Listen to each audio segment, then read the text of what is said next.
Okay, this is my first trial run of using the solar voltaics to charge up my laptop.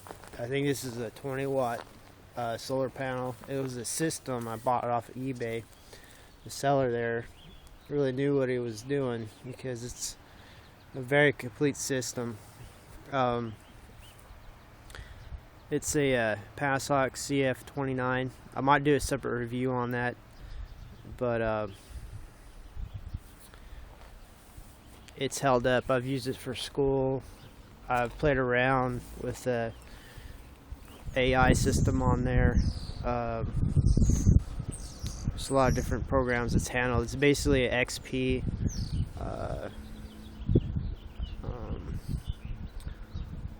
I think it's a 1.2 gigahertz passive cooling system, right? So there's no fan. But anyway, the seller said this panel will charge the battery, but don't expect to run the computer off of it directly. So that's what I'm doing now, is charging. That old song, the hip bone is connected to the leg bone and all this other. It's kind of basically what this is.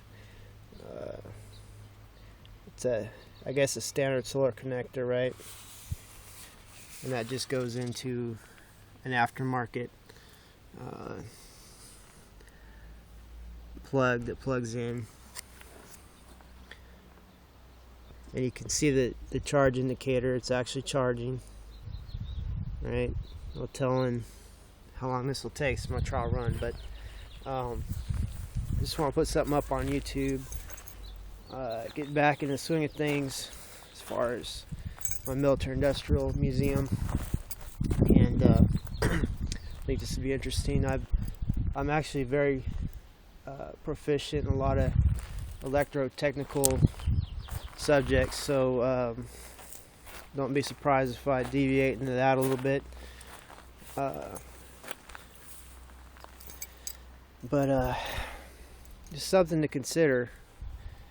It's good to have a computer that you can power from the sun and you can take with you if you're getting deployed to some bunghole country that doesn't have a grid, or if you're in a disaster situation anywhere.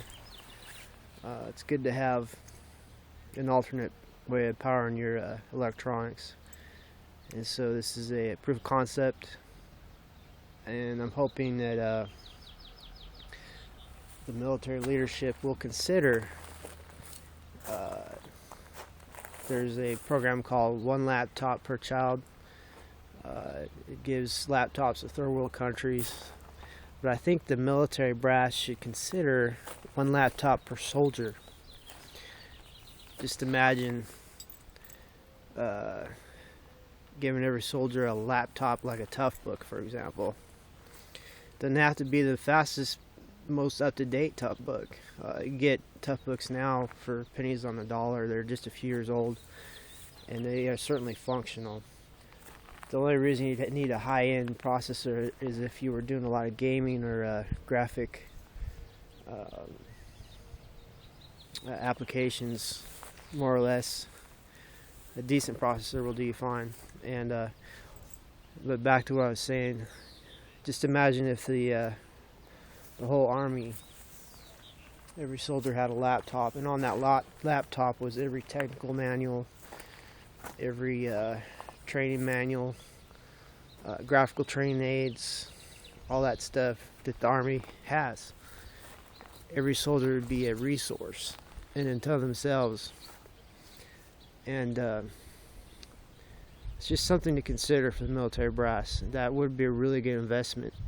And you could couple that into Army Knowledge Online and maybe get some higher education directly from the laptop system wherever you're deployed and whatnot. So just something for the military brass to consider.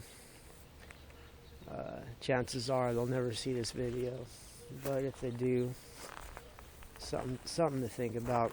Okay, well, that's the end of this. It's about the 5-minute mark. I'm gonna go upload it. Keep safe. Think ahead. Yesterday was the 100-year anniversary of the Titanic, right? They realized there wasn't enough lifeboats for everybody.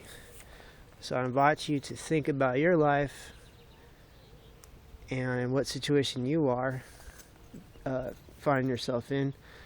Is there a lifeboat ready for you? Or are you in the same situation as Titanic where there's not enough to go around? So something to think about, something to ponder. Alright, well, stay safe and stay smart and educate yourself in something you don't want to.